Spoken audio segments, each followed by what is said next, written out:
नमस्कार दोस्तों, ब्लडी सत्य के आज के हैरान कर देने वाले बहुत ही ज्यादा खौफनाक से अनोखे एपिसोड में मैं आप सभी लोगों के सामने स्वप्ना नाम की लड़की के साथ आज से 15 साल पहले घटी हुई ऐसी अजीबोगरीब खौफनाक दुर्घटना की कहानी लेकर आ गया हूं, जिस सुनकर आप लोगों को अपने कानों पर विश्वास नहीं हो पाएगा कि इतना ज्यादा खौफनाक किसी के साथ कैसे कुछ घट सकता है। दरअसल स्वप्ना अपने परिवार के साथ दार्जिलिंग में बड़ी खुशहाली से रह रही थी। छोटी थी, ज्यादा उम्र नहीं थी। स्वप्ना के जो पिताजी थे वो एक गवर्नमेंट ऑफिसर थे। इसी वजह से उनका कई बार ट्रांसफर हुआ था।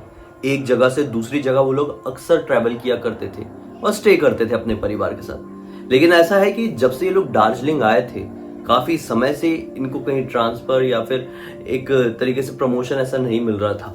इसी वजह से ये काफी सालों से यहाँ पर रहने लगे थे। इनका घर भी बहुत ही ज्यादा खूबसूरत था। हालांकि रेंटेड था, लेकिन इतनी प्यारी जगह पर बना हुआ था कि ऐसा लगता था कि बस यहीं पे बस जाना है। समय आने पर जब रिटायर वगैरह हो जाएंगे तो यहीं पे रहेंगे।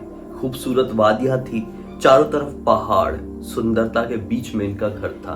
इनके घर से थोड़ी ही आगे इनका एक गैरेज बना हुआ था, जिस गैरेज में ये लोग अपनी गाड़ियों के पार्ट्स वगैरह हो गए। इनके पास 2 गाड़ियां थी, वो गाड़ियां रखते थे।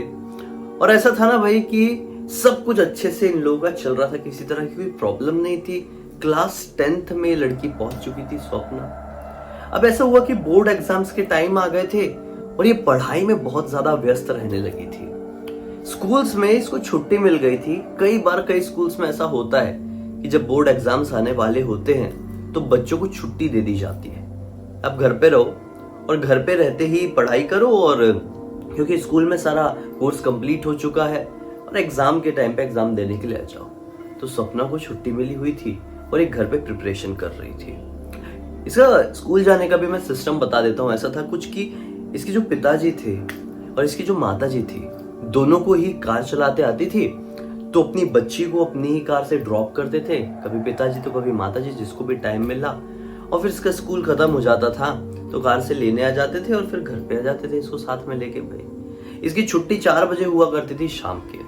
तो ऐसा है कि इन लोगों की छुट्टी जो चल रही थी, प्रिपरेशन हो गई थी। अभी आए थे इनके प्रैक्टिकल एग्जाम्स का टाइम। अब एग्जाम को यही कोई 4-5 दिन बचे रहे होंगे और यहाँ पे प्रैक्टिकल एग्जाम्स का आखिरी दिन था। ये आज घर से ऐसा बता के निकली थी कि हालांकि मेरी प्रैक्टिकल एग्जाम की छुट्टी तो यही 1:30 से 2 बजे के आसपास हो जाती है, लेकिन आज आप मुझे 4 बजे लेने ही आइए। कुछ डाउट्स है। एग्जाम जो मेन एग्जाम है बोर्ड वाले, वो 4-5 दिन बाद शुरू होने वाले हैं, तो 4 बजे ही लेने आइए, क्योंकि जितने भी मेरी फ्रेंड्स आए रहेंगी हम लोग मिलके ग्रुप स्टडी करेंगे, ऐसा हम लोगों ने प्लान किया है। तो इसकी मम्मी भी कह देती कि ठीक है, चल कोई बात नहीं, 4 बजे ही लेने आऊंगी। मैं भी घर का सारा काम खत्म कर दूंगी और अच्छे से पढ़ाई करना, क्योंकि आज बिल्कुल आखिरी वाला दिन है। फिर सीधे एग्जाम के दिन ही तुझे अपने स्कूल में जाना है एग्जाम देने के लिए। ये निकली है। प्रैक्टिकल वगैरह इसका कंप्लीट हुआ है। अब इन लोगों ने डिसाइड किए, कुछ कुछ बच्चों का बाकी रहा होगा, कि सबका खत्म हो जाए फिर क्लासरूम में चलते हैं और जो भी अपने अपने डाउट्स हैं सब लोग सर्कल में बैठ के डाउट वाउट को ऐसा ब्रेन स्टॉर्मिंग कहते हैं ना, वो करेंगे और सॉल्यूशन निकालेंगे। इसने सोची कि 2 बच्चों का बाकी है, मतलब 2 सहेलियों का बाकी है, प्रैक्टिकल इनका हो ही जाए जब तक मैं वॉशरूम से आ जाती हूँ। ये वॉशरूम की तरफ बढ़ी है। अब इनका जो स्कूल है वो पुराना, बहुत पुराने जमाने का। तो जो वॉशरूम था वो 2nd फ्लोर के बिल्कुल एंड वाले एरिया में। उसने सोची कि वॉशरूम चली जाती है और एग्जाम का टाइम तो ज्यादा भीड़ भाड़ नहीं, बच्चे बहुत कम, जिनका प्रैक्टिकल चल रहा है या जिनकी कोई इंपॉर्टेंट क्लास चल रही है वही बच्चे स्कूल में आए हुए हैं। तो थोड़ा सुनसान भी था। ये अपने ग्राउंड फ्लोर से निकली और ऊपर ऊपर ऊपर ऊपर जाके अपने वॉशरूम को यूज करी है। और वॉशरूम से जैसे बाहर निकली है, अचानक से ठंडी हवा का झोंका इसको छू कर गया। इसने बोली, अरे ये गर्मियों के मौसम है। हाँ, हालांकि दार्जिलिंग जैसे पहाड़ी जो खूबसूरत हरियाली वाले इलाके होते हैं, हाँ, जहाँ पर ज्यादा पॉल्यूशन नहीं होता है, वहां पर इतनी ज्यादा गर्मी तो होती नहीं है, हल्की फुल्की ठंड ही रहती है। लेकिन ये एक अलग सा ठंडी हवा का झोंका था जो मुझे छू कर गया। ये हैरान हुई और सोची कि चलो होगा कुछ। ऐसा सोच के 2 कदम आगे ही बढ़ाई है। ये कान में एकदम टू ऐसी आवाज आती है ना, जिसके बाद सब कुछ ब्लैंक हो जाता है। ब्लैंक हो गया, सो आसपास कुछ समझ में नहीं आ रहा है, सिर्फ कान में टू की आवाज। और ऐसा लग रहा है कि बाहरी जितनी भी आवाजें थी वो आना इसको बंद हो गई है। और अचानक से कान में एक सरसराहट के साथ इसको एक आवाज सुनाई देती है, जो आवाज एक लड़की की थी। वो लड़की इससे कह रही है कि तूने मुझसे जो मेरा छीना है मुझे वापस लौटा दे, नहीं तो मुझसे बुरा कोई नहीं होगा। ये हैरान हुई कि ये कौन बोल रहा है, क्या ये कुछ सपना है, मेरे साथ क्या हो गया। ये कंफ्यूज थी कि अचानक से फिर से यही आवाज आई कि तूने मुझसे जो मेरा छीन लिया है वो मुझे लौटा दे, वरना मुझसे बुरा कोई नहीं होगा। यही आवाज ऐसे 4 से 5 बार आई और ये घबरा गई। इसका सर वाइब्रेट करने लगा और ये घबराहट के मारे गिरने ही वाली थी कि अचानक से सब कुछ नॉर्मल हो गया। इसे कान खुले और आसपास की चीजें सुनाई देने लगी, बच्चों की आवाजें, चिड़ियों के चहकने की आवाजें, सब कुछ नॉर्मल हो गया। ऐसा लगा कि कुछ तो था जिस चीज ने इसे वहीं पर बांध दिया था, और उसकी आवाज के कारण आसपास की चीजें कुछ समझ में नहीं आ रही थी। जो कुछ भी नहीं समझ पाई और अपने कदम अपने क्लासरूम की तरफ बढ़ा दी। यहाँ पर सारी सहेलियां इकट्ठी हो चुकी थी, ग्रुप स्टडी का टाइम था, लेकिन इसका दिमाग वहीं पर। अब 4 बज चले, इसकी मम्मी गाड़ी लेके आ गई। ये सोचती रही, पढ़ाई में ध्यान नहीं लग पाया और चाहकर भी अपनी सहेली को कुछ बोल नहीं पाई, बता नहीं पाई।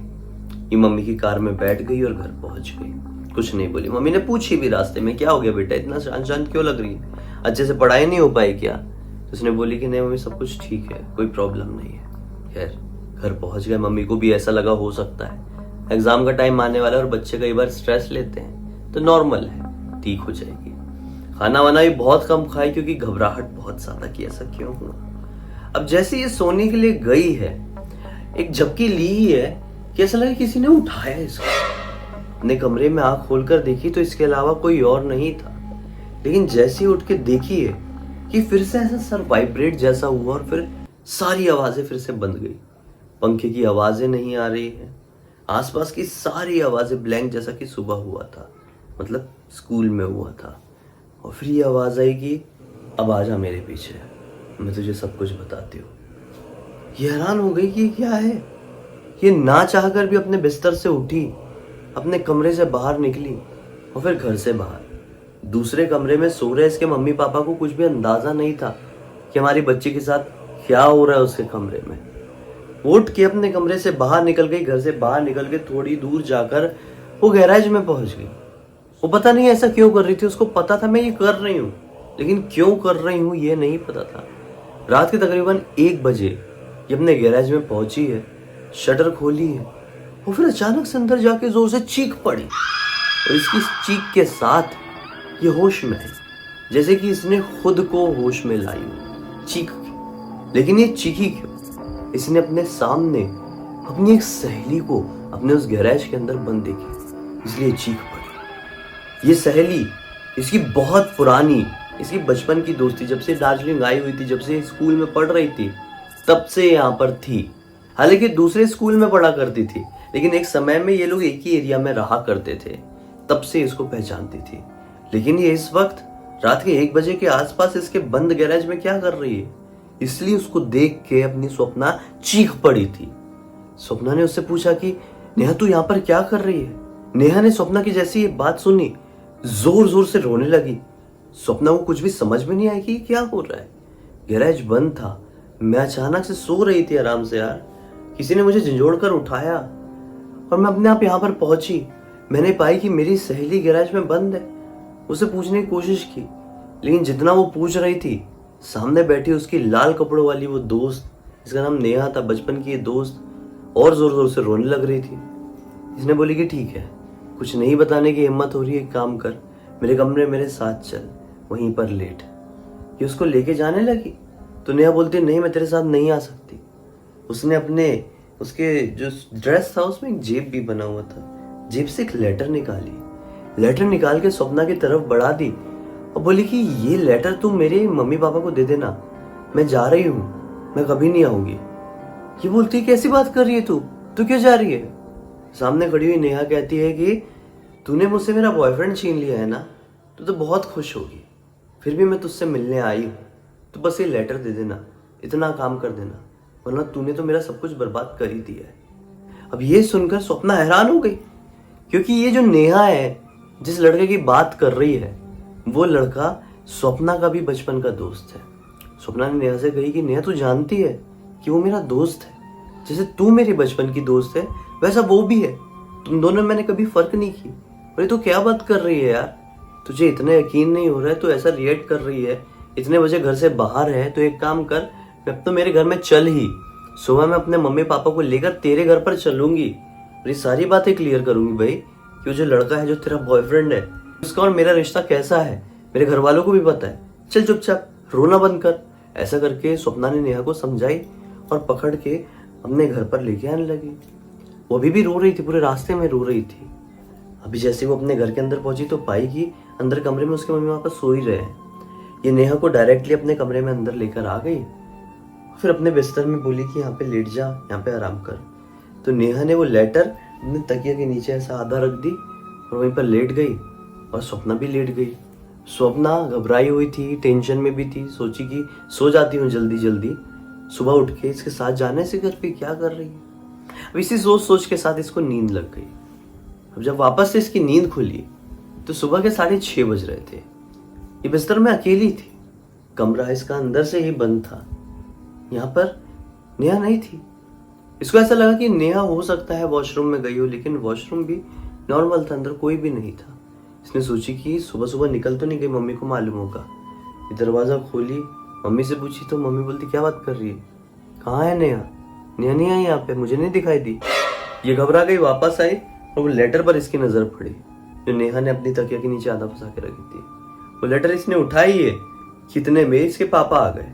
वो लेटर हाथ में लिए, लेटर खोले हैं, देखे तो उनकी आंखें बड़ी बड़ी हो गई, वो विश्वास नहीं कर पाए। लेटर बंद किए, बिना कुछ बोले स्वप्ना को अपनी गाड़ी में बिठाए और जल्दी जल्दी जल्दी जल्दी करके सीधे नेहा के घर पर पहुंच गए। नेहा के घर पर जैसे ही लोग पहुंचे हैं, देखिए वहां पर एक फंक्शन का माहौल है, बहुत सारे लोग आए हुए हैं। ये हैरान हुई कि कौन सा फंक्शन, मुझे कैसे नहीं पता, ये तो मेरी बचपन की दोस्त है, मुझे पता होना चाहिए था। खैर ये थोड़े अंदर की तरफ बढ़े, मेरा घर थोड़ा बड़ा था, तो वहां पे नेहा के पिताजी दिखाई दिए। नेहा के पिताजी के पास डायरेक्टली स्वप्ना के पिताजी गए, वो जो लेटर था वो उनके हाथ में पकड़ा दिए। जैसे ही वो लेटर खोले, नेहा के पिताजी ने जैसे ही वो लेटर खोले, उनकी भी आंख बड़ी हो गई और वो फूट फूट कर रोने लगे। उनको रोता हुआ देखकर उनकी जो मिसेज है, उनकी जो पत्नी है, मतलब नेहा की मम्मी साइड में ही थी, वहां पर आई, बोली क्या हो गया दिखाइए। वो देखिए उनके हाथ पैर कांपने लगे। अब ये कुछ समझ में नहीं आ रहा है, स्वप्ना को कुछ भी समझ में नहीं आ रहा है कि हो क्या रहा है। पहले मेरे पापा ने ऐसा रिएक्ट किए, फिर उसके पापा ने, फिर उसकी मम्मी ने। ये बोलते हैं कि आंटी बताइए ना हुआ क्या है। पिछली रात को भी नेहा इसी तरीके से मेरे गैराज में आ गई थी, मैं उसको समझाई, अपने साथ लेके आई, अपने बिस्तर में अपने बाजू में सुलाई। ये लेटर में पता नहीं ऐसा क्या है जिसे देखकर आप लोग इतना ज्यादा घबरा रहे हैं, सब लोग इतना ज्यादा वियर्ड रिएक्ट क्यों कर रहे हैं। नेहा भी मुझे दिखाई नहीं दे रही है, सुबह तक मेरे साथ ही थी, फिर कैसे गायब हो गई, कहाँ चली गई, बताइए कुछ, क्या लिखा है लेटर में, दिखाइए। तो उस लेटर में लिखा हुआ था मैं हमेशा हमेशा के लिए जा रही हूँ। ये भी शौक। अब ये देखिए उसके मुंह को, मतलब नेहा की मम्मी के मुंह को। तो नेहा की मम्मी क्या बोलती है, बेटा नेहा को मरे हुए तो आज पूरे 13 दिन हो चुके हैं, नेहा की आज 13वीं है, तो फिर ये लेटर आज तुम्हारे पास कैसे आया। ये तो वो लेटर है जो कि आखिरी वक्त में हमें उससे कमरे से मिला था, ये नेहा की अलमारी में ही हमने रखे हुए थे संभाल कर, ये तुम्हारे पास कैसे पहुंचा। विश्वास नहीं हो पा रहा है। जैसे ये बात स्वप्ना ने सुनी, वो ऊपर से नीचे तक कांप गई, उसके पैरों तले जमीन निकल गई, क्योंकि पिछली रात को तो वो रोते हुए उसके गैराज में उसको मिली थी, लेकिन सामने दिख रहा माहौल तो झूठ नहीं कह रहा था। 13वीं की तैयारी चल रही थी, ये फंक्शन कोई सेलिब्रेशन नहीं था, नेहा की 13वीं थी, उसी नेहा की 13वीं जो कि पिछली रात को इस हालत में इसको मिली थी, स्वप्ना को। इसने सारी चीज क्लियर की। यहाँ पर नेहा की मम्मी ने भी यही बोली स्वप्ना को कि वो आखिरी रात को जब मुझसे मिली थी ना, मतलब नेहा के बारे में नेहा की मम्मी ने कही कि नेहा जब आखिरी रात को मुझसे बात की थी ना, तो ये कही थी कि स्वप्ना ने मेरे बॉयफ्रेंड को मुझसे छीन लिया है, अब मैं कैसे रहूंगी। तो नेहा की मम्मी कहती है कि मैंने उसको समझाई भी थी, लेकिन वो समझ नहीं रही थी। फिर अपने अपने कमरे में हम लोग चले गए थे सोने के लिए। सुबह आए तो यही लेटर उसके बिस्तर में पड़ा हुआ दिखाई दिया और उसका शरीर पंखे में लटका हुआ। हम टूट गए, लेकिन आज जो तुमने दिखाया है उसके बाद हमें विश्वास नहीं हो पा रहा है इस दुनिया के ऊपर कि आखिर यहाँ पे क्या क्या हो सकता है। स्वप्ना फिर से पूरी तरीके से ब्लैंक हो गई, सारी चीजें रिकॉल होने लगी। क्या जो सबसे पहले स्कूल में उसको सुनाई दिया था वो इसकी सहेली की ही आवाज थी? उसके साथ पिछली रात को जो कुछ भी हुआ था उसकी सहेली की वजह से ही हुआ था। वो परेशान हो गई कि आखिर क्यों उसकी सहेली ने एक ऐसी चीज की वजह से जान गंवा दी जो कि एग्जिस्ट ही नहीं करती थी। एक्चुअल में नेहा का बॉयफ्रेंड तो स्वप्ना का केवल दोस्त था।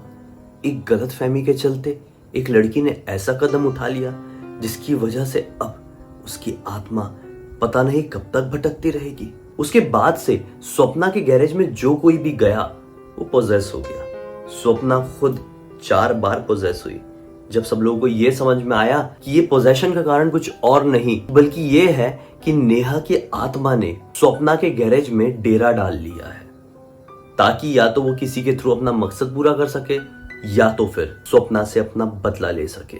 आज इस घटना को 15 साल बीत चुके हैं और स्वप्ना की फैमिली वहां से निकलकर कहीं और शिफ्ट हो गई है। लेकिन आज भी जब भी उन रातों को स्वप्ना याद करती है तो सिहर सी उठती है। खैर, ये पूरी की पूरी घटना की जानकारी स्वप्ना ने ही मुझे इंस्टाग्राम पर लिखकर भेजी। अगर अब तक आप लोगों ने देखा है तो लाइक जरूर कर देना। मुझे पहली बार देख रहे हैं चैनल को सब्सक्राइब करके बेल आइकन दबा के ऑल के ऑप्शन में क्लिक करना, क्योंकि इसी तरह के हैरान कर देने वाले खौफनाक वीडियोस डेली आप लोगों के सामने लेके आता रहता हूँ। इंस्टाग्राम की लिंक इस वीडियो के डिस्क्रिप्शन बॉक्स में मिल जाएगी, क्लिक करके डायरेक्टली वहां पर पहुंच जाना। और इसी तरह की कोई भी कहानी, टॉपिक या जानकारी आप लोगों के पास भी है तो लिंक भेजना। हो सकता है मेरा अगला वीडियो कल आप लोगों के हिसाब से बन रहा हो। तो चलिए कल फिर से मिलते हैं, तब तक के लिए बहुत बहुत धन्यवाद। आप लोगों का दिन शुभ हो।